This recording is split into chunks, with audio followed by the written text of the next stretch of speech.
तो डाइस के पिछले एपिसोड के आखिर में हमने देखा कि ब्योंगचुल क्वेस्ट पूरा करने के चक्कर में रात में स्कूल में घुस जाता है और जैसे तैसे अपने क्वेस्ट पूरे भी कर लेता है, लेकिन तब तक सिक्योरिटी गार्ड्स को भी उसकी भनक लग चुकी होती है।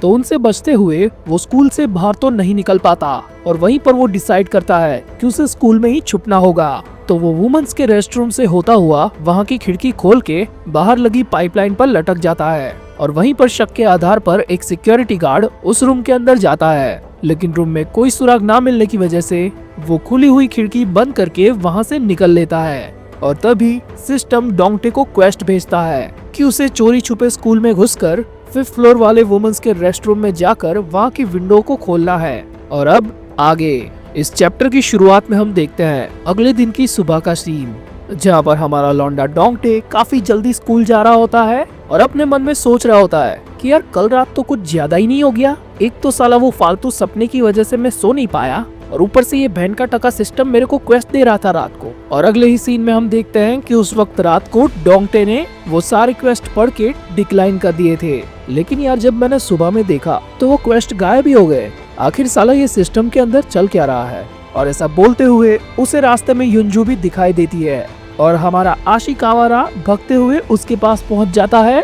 हे युंजू, हाय, कैसी हो? डोंगटे, तुम काफी जल्दी आज स्कूल आ रहे हो। अरे नहीं, वो तो बस ऐसे ही।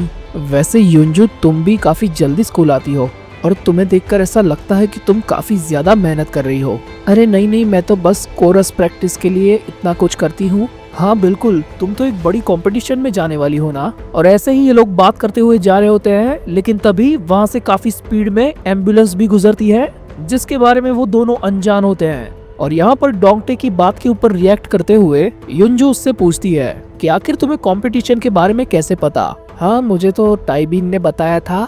क्या सच में? और ऐसा ही बात करते हुए वो लोग काफी जल्दी स्कूल के गेट तक पहुंच जाते हैं, जहाँ पर गेट के अंदर काफी ज्यादा भीड़ लगी हुई होती है, लेकिन गेट पर कोई भी टीचर खड़ा नहीं होता। और ये देखकर डोंगटे कहता है, आज टीचर गेट पर नहीं खड़े, क्या हम वाकई में स्कूल बहुत जल्दी आ चुके हैं? तो युंजू कहती है कि नहीं, ऐसा तो कभी नहीं हुआ। हम कितनी भी जल्दी स्कूल में आ जाए, वो हमेशा यहीं पर रहते थे। वैसे डोंगटे, क्या तुमको कुछ अजीब नहीं लग रहा? हाँ बिल्कुल, यहाँ पर कुछ तो अलग है। और हम देखते हैं कि टीचर चिल्ला कर वहाँ से सारे बच्चों को भगा रहा होता है। सारे के सारे बच्चे क्लास में जाओ। क्या तुमको सुना ही नहीं दे रहा? अगर मेरी बात नहीं मानोगे तो तुम मुसीबत में पड़ सकते हो। यहाँ पर ताकाझाकी करना बंद करो और निकलो यहाँ से। और अगले ही सीन में हम देखते हैं कि डोंगटे की नजर पड़ जाती है एम्बुलेंस के ऊपर। और अगले ही सीन में हम दूसरे दो लड़कों को देखते हैं जो आपस में बातें कर रहे होते हैं कि आखिर यहाँ पर क्या हुआ है। उन्होंने ऐसा कहा कि उसने ऊपर से छलांग लगा दी। और उन दोनों की ये बात डोंगटे और युंजू सुन रहे होते हैं और उन दोनों को आसपास से और भी ज्यादा बातें सुनाई दे रही होती है, जिसमें कोई कहता है कि एक बंदा रात को स्कूल में आया था और फिर उसने यहाँ पर सुसाइड कर लिया। और इसी खबर के फैलते पूरी स्कूल के अंदर अफरा तफरी मच चुकी है। और तभी युंजू डोंगटे के साइड से स्पीड में निकल लेती है, ये देखने कि आखिर यहाँ पर क्या हो रहा है। और उसके पीछे अपना लौंडा डोंगटे भी चला जाता है भीड़ से होता हुआ। अबे यार हटो सालो, मुझे जाने दो वहाँ पर। अबे धक्का मत दे मेरे को। और ऐसे करके आगे पहुंचते ही डोंगटे की आंखें खुली की खुली रह जाती है। और तभी युंजू पीछे से आकर उससे पूछती है, डोंगटे, आखिर यहाँ पर क्या बुरा हुआ है? और हम देखते हैं डोंगटे बिना कुछ बोले उदासी से अपना हाथ युंजू की आंखों के सामने लगा देता है। और युंजू उससे बोल रही होती है, डोंगटे, आखिर तुम ये क्या कर रहे हो अचानक से? मुझे बताओ आखिर यहाँ पर क्या हुआ है? युंजू, चुप हो जाओ थोड़ी देर के लिए। और हम देखते हैं कि डोंगटे यहाँ पर काफी ज्यादा सहम चुका होता है, क्योंकि यहाँ पर ऊपर से टपकने वाला और कोई नहीं बल्कि डोंगटे का दोस्त ब्योंगचुल है। और मैं यहाँ पर कहना तो नहीं चाहता था, लेकिन बता देता हूँ कि क्रिएटर ने इस फ्रेम को काफी ज्यादा रियलिस्टिक बनाने की कोशिश की है, क्योंकि यहाँ पर हमें लिटरली वही सिनेरियोस देखने को मिलते हैं जो रियल लाइफ में होता रहता है। कोई यहाँ पर टपक चुका है तो लोग भीड़ बनाकर उसे देख रहे हैं और अपने ही हिसाब से रूमर्स भी फैला रहे हैं। यहाँ तक कि लिटरली एक बंदा इसकी फोटोज भी ले रहा है सोशल मीडिया पर लाइक पाने के लिए। और यही सारी चीज हम अब तक काफी सारी बार रियल लाइफ में भी देख चुके हैं। और यहाँ पर डोंगटे अपने मन में कहता है, ब्योंगचुल, आखिर क्या हुआ तेरे साथ भाई? तभी पीछे से कुछ बच्चे बातें कर रहे होते हैं कि क्या वो रूफ पे चढ़ के ऊपर से कूदा है। आखिर हमें क्या पता यार, वैसे रूफ का दरवाजा तो लॉक ही होता है। और ये बात सुनकर डोंगटे की दिमाग की बत्ती जलती है और वो कहता है एक मिनट, क्या ये 5th फ्लोर वाला वुमेन्स का रेस्ट रूम है जो क्वेस्ट मुझे मिला था? क्या आखिर यहाँ पर क्या हुआ था?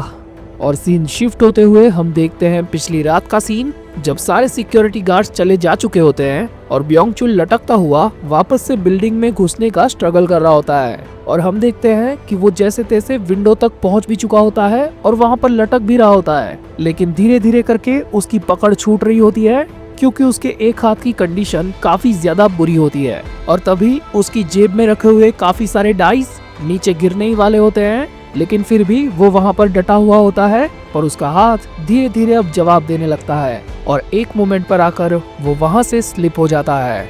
अब यहाँ पर एम्बुलेंस वाले उसकी बॉडी पर कपड़ा डाल चुके होते हैं और डोंगटे बिना किसी एक्सप्रेशन के युंजू से कहता है, युंजू तुम सबसे पहले क्लास में जाओ। और ऐसा बोलते हुए वो वहां से निकल लेता है। मुझे बता साले बहन के टके सिस्टम एक्स, आखिर ये सब हो क्या रहा है?